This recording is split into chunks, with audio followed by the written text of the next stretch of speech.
Hi everyone, Joshua Stuck here with another Woodsy Dude video.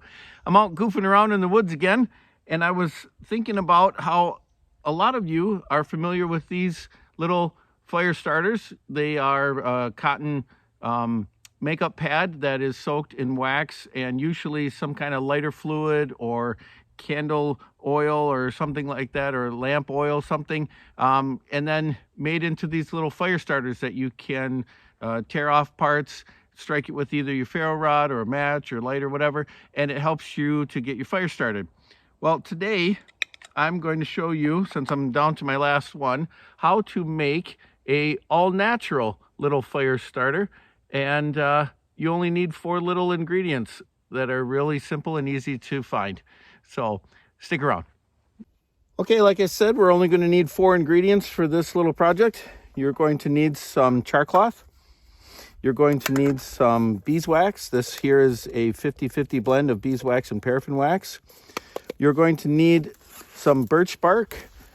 I've got this stuff here that I've processed down. We're going to make it really, really thin and peel it into very, very thin sheets. If you don't have birch bark in your area, then you could use a dry leaf or leaves. That would work really well, or probably even some other kind of bark that comes off in little thin sheets. When you see the process, you'll be able to realize what you can substitute. Its main purpose, the birch bark, is to put a barrier between the beeswax, and the last ingredient here is jute twine, where I take just a spool of jute twine. I cut off little strands like this. I untwist it into each of the different strands, and then I pull all of those apart and fluff it all up, and that's how I get this nice fluffy tinder here that I use to help me start my fires and so on. So this works really, really well. But again, the birch bark is going to be to put a barrier between this and the beeswax so that it doesn't just all soak into the jute twine and become one big solid rock hard mass. We want to have a barrier so we can open it up and fluff it up and so on. So I'm going to start getting my double boiler going, melt the beeswax, and then I'll show you how we start putting this whole thing together. Okay, my wax is melted. I've got my jute twine nests already prepped and ready to go. I've got my char cloth here, and I've got my birch bark prepped, already torn into strips, and I have extra here, and I have a pair of tongs that I'm going to use for dunking into the hot wax as it melts, to dunk the whole thing into it. So what I'm going to do is I'm going to take one of these bird's nests here. I'm going to take a little bit of char cloth, maybe a couple, 2-3 pieces. I'm going to fold it up into a little square like that, place that right in the center of my bird's nest, and then I'm going to fold this whole thing up and wrap it up nice and good and tight. Now, like I said before, if I were to take this whole thing and dunk it into the wax, it would just soak right into the jute twine and it would become a hard rock. You wouldn't be able to open it up and get to the fluffy part here to catch it with a spark or anything. So that's why I have the birch bark. So I'm going to take the birch bark here and I'm going to wrap it around the jute twine ball into layers and try and cover up. The wind's picking up, of course.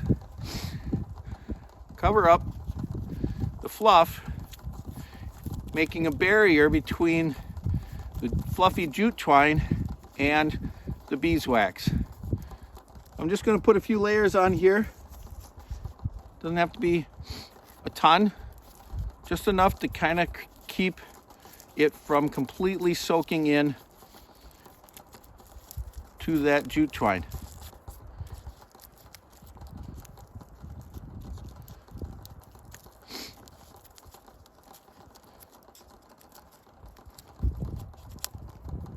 Something like that. So now I'm going to take my tongs and I'm just going to dunk it in and pull it out. Shake it off, the excess. Let it cool a little bit, and as it's cooling, I'm going to want to carefully push down some of those little extra pieces of the birch bark that started to pop up, because I want this to be a little bit more round and nice and smooth. So once it's cooled off a little bit, you do the same thing again. Dip it in, pull it out. And you keep doing that until you have enough layers on there where you think you've got it nice and solid enough, and that it's coated enough and it's smoothed out enough. Now you can see it's building up onto my tongs here a little bit. So I'm going to carefully pull this off. Gently press this down with my hands. I hope you guys are able to see this. Just double check.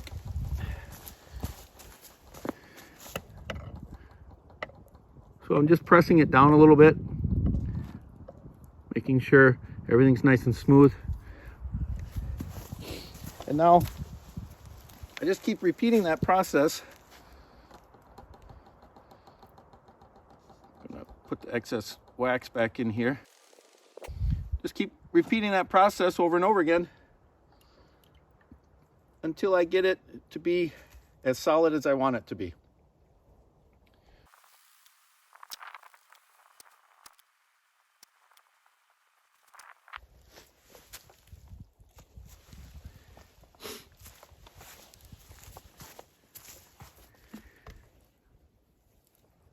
So I would say that's coated pretty well.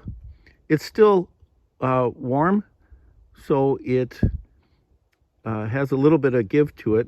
So I'm going to let it just sit and cool off completely. Once it's completely cool, I want to feel it again just to make sure it's not weak in any areas. If it is, you just dip it again and keep layering it until it becomes pretty solid and ready to work with. So I'm going to make up the rest of these real quick, and then I will come back and I'll show you a couple different ways that you can make these work for you. Because I mentioned it, I wanted to show you that if you don't have birch bark in your area, you can use different dried leaves instead. So I'm going to use some char cloth again on the inside here. I'm going to fold that up. I'm going to put that in the center of my little jute twine here. And then with my leaves, dried leaves, what I did is I just kind of peeled on either side of that main stem down the middle here to make it a little bit more flexible to wrap around. I'm going to take this and use this now to wrap around the jute twine. I'm getting smoke in my eyes. And use this to cover it up as a barrier between the jute twine and the wax. You have to be careful to find a leaf that has a little bit of flexibility with it. Otherwise, it's just going to crack and crumble. But this right here should work pretty well.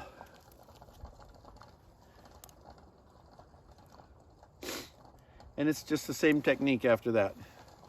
Dip it in, let it cool a little bit, smooth down any rough edges. Okay, so you can see all the all-natural fire starters here. You can see that you can make them in different sizes. So if you wanted to, you can have them larger like this. I would usually use a larger one like this if I'm going to use flint and steel. If I have a smaller one like you see here, and they can be different shapes and sizes if you want to have this in an Altoid tin or something like that, or however you want to have them in your pack. But you can have different sizes. But I would use a smaller one if I'm just going to use my ferro rod but I would use a larger one if I knew I was going to be using flint and steel. Now, these are not bulletproof. They're not going to hold up to really being smashed around in your pack or anything like that. I mean, they're solid, but they're not rock solid. So you want to maybe have them in some kind of a container. Like I said, these would fit well in an Altoid tin. This, you could put them in some kind of a little drawstring bag or something like that, just so that they don't get banged around too much. But they are, you know, waterproof, water resistant. They could get a crack in them and so on. But I'll show you here. If I take this, let's do this one, and I dunk it in the water here, you can see it floats. It's not gonna get water all over it. I'll set that one right there. And let's use this one for the ferro rod. So this one here, we'll just put that in. You can see it wants to just pop back up because it's all sealed up. So I'll set this aside.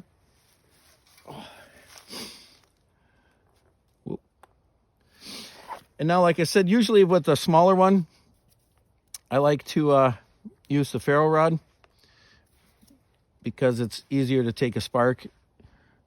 So I would just cut this open.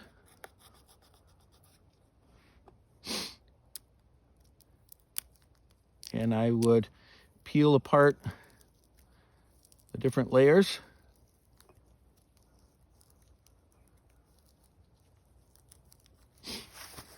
Can you see this on camera? So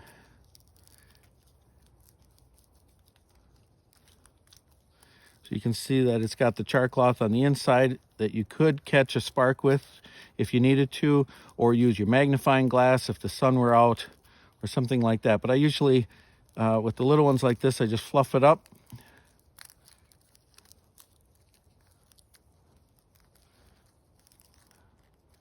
Like that. Have that sit right there.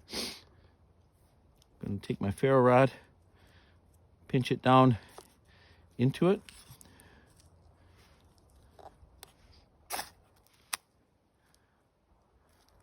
And just like that, catches on fire real easily. And with the addition of the birch bark and the wax and everything else, it's going to sustain a flame for a good amount of time and give you a good chance to get your fire started. And now I'll show you this one, but I'll use flint and steel instead.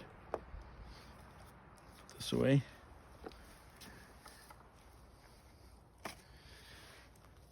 Actually, I need it. Okay, so I'm going to cut this in half. Open it up.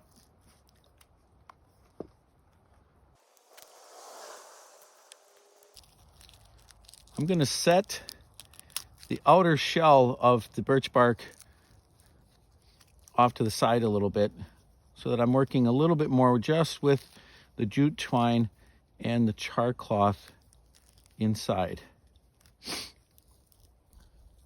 And now I'm going to carefully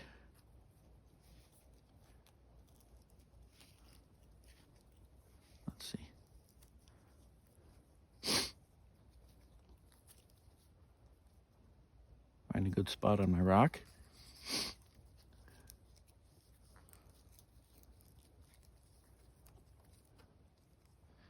See if I can catch a spark here.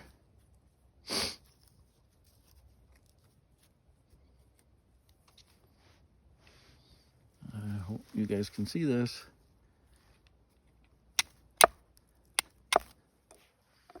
All right, I caught a spark. Now let's see if I can blow this into flame.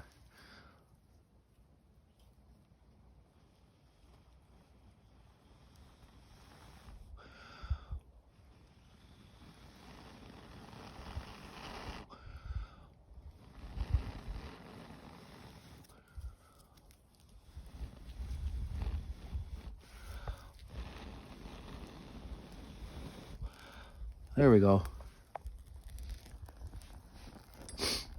Always the pressure when you're on camera.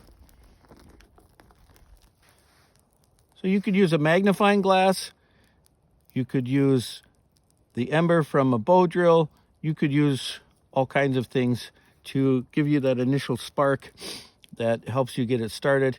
And then this, because of the wax, because of the birch bark, because of the jute twine, this burns for a really long time and it'll help you get your fire started. So there you go. A fun little project making fire starters using natural materials. I'm Joshua Stuck with another Woodsy Dude video. Thanks for watching.